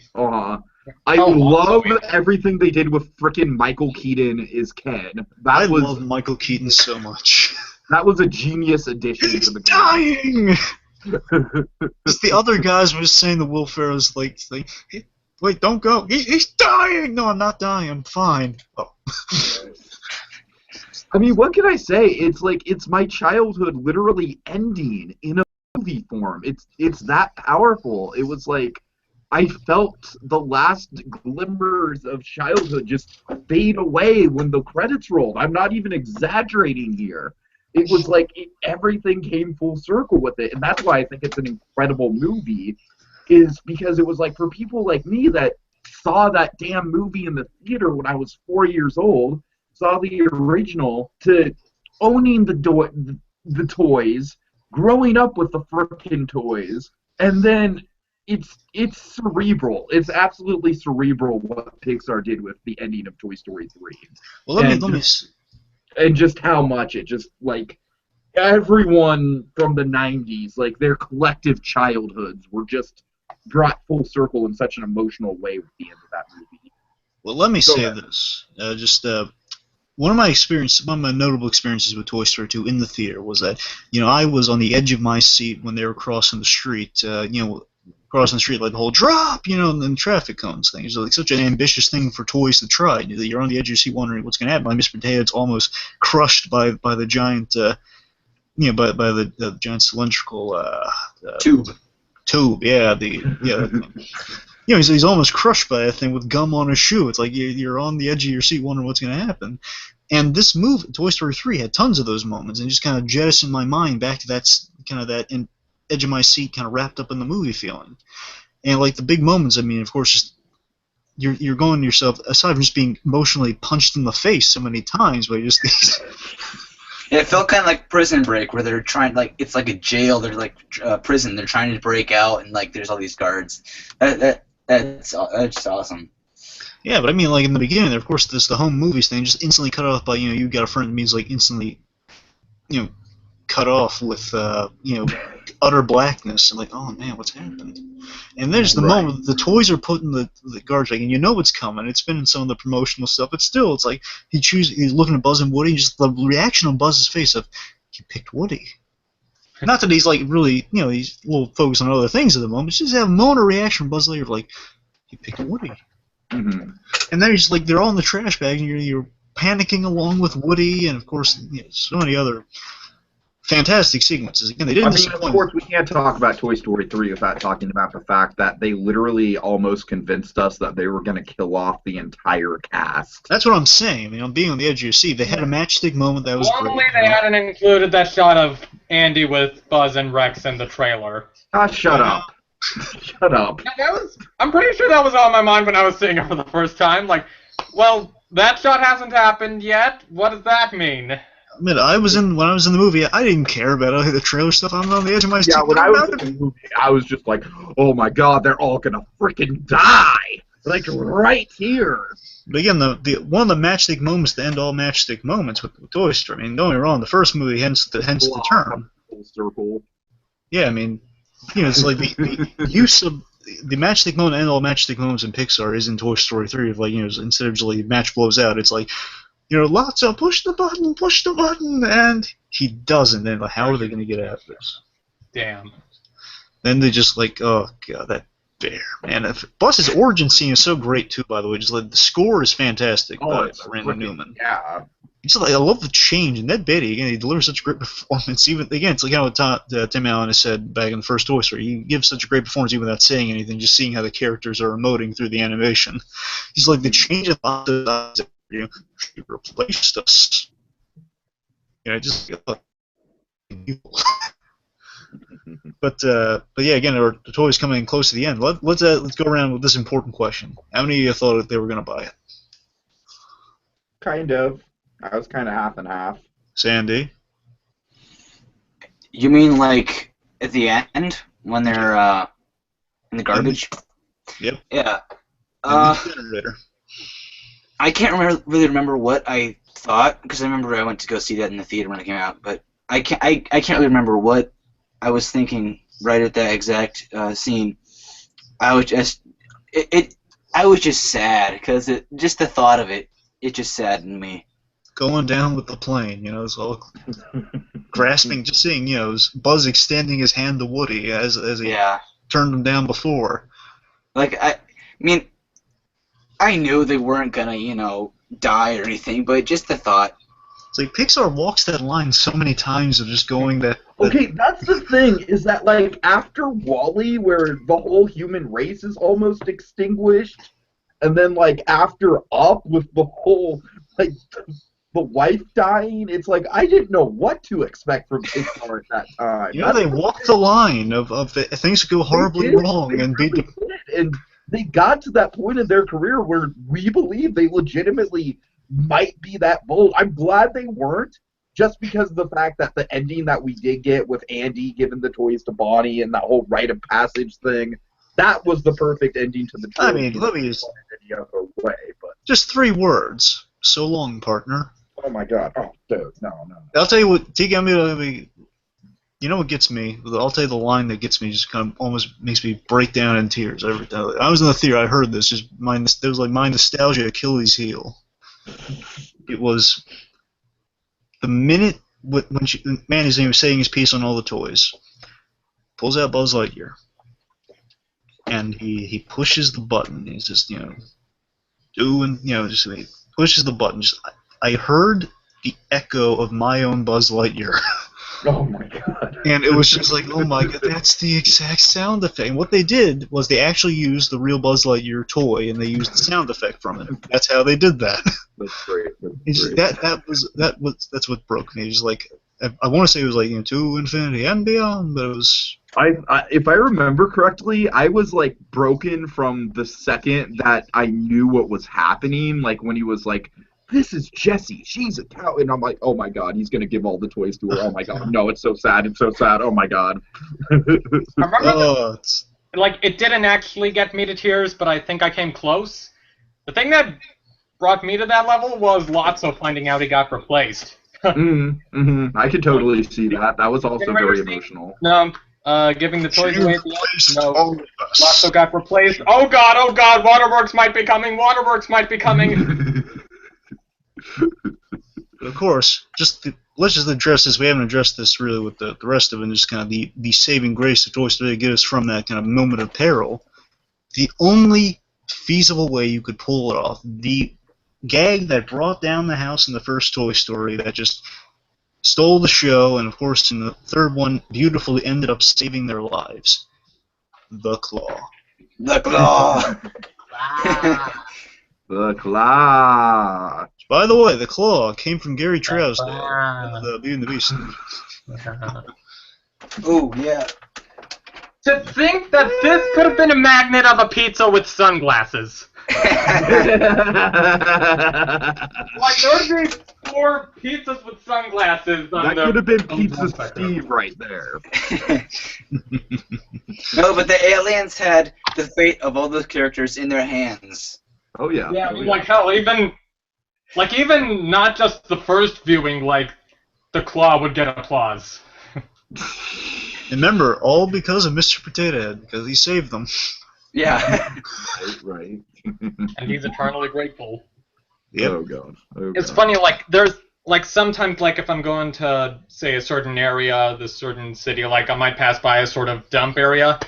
Like, I didn't really notice it till, like, a year and a half ago, and yeah, I pass by it, I think Toy Story 3 every time. Oh my god, that's great. That's great. So, On I the think, occasions when that happens, but yeah. as we can all agree, Toy Story 3, great movie, a good kind of final chapter for Toy Story, great continuation. You know, they kind of kept.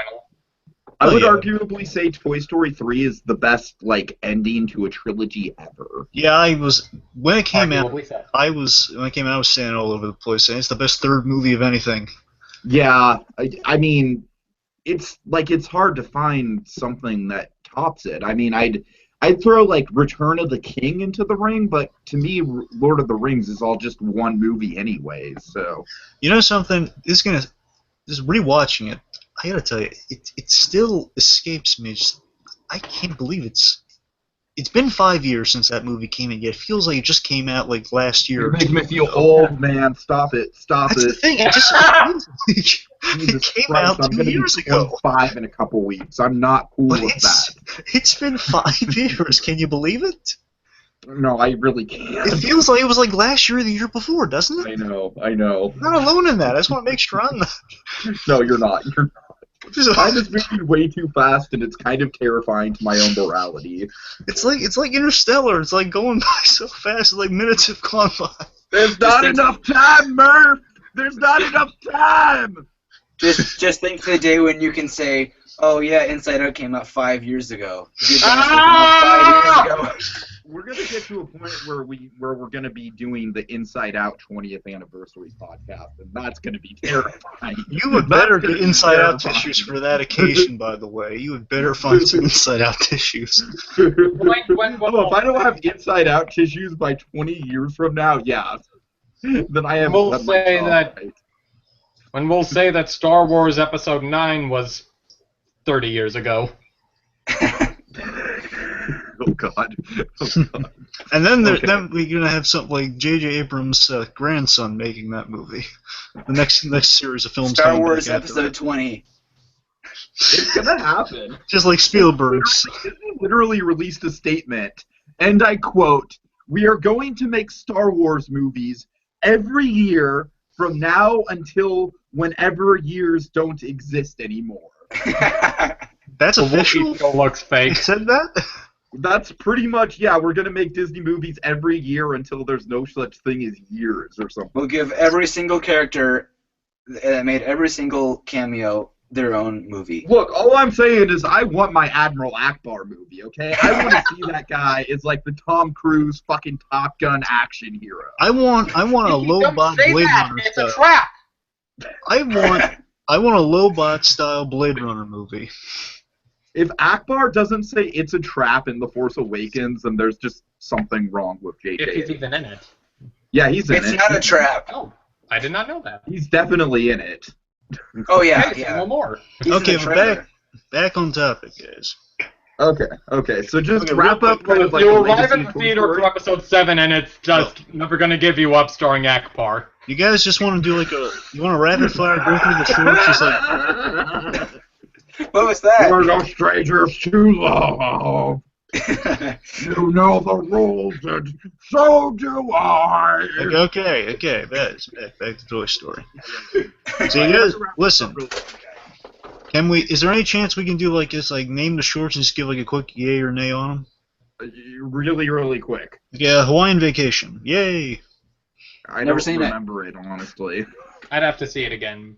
Maybe yay? Okay, Small Fry. Big yay. Yay! I love Small Fry. Is that what the Fries one with the also. chicken place? Yes. Yeah. Oh yeah, I like that. I love Small. That's my favorite of the shorts. Well, I mean of the shorts, not not like the Steve Martin shorts. That's the So only anyway. one I've seen. Okay. Keep Going on. moving. Toy Story Terror, great.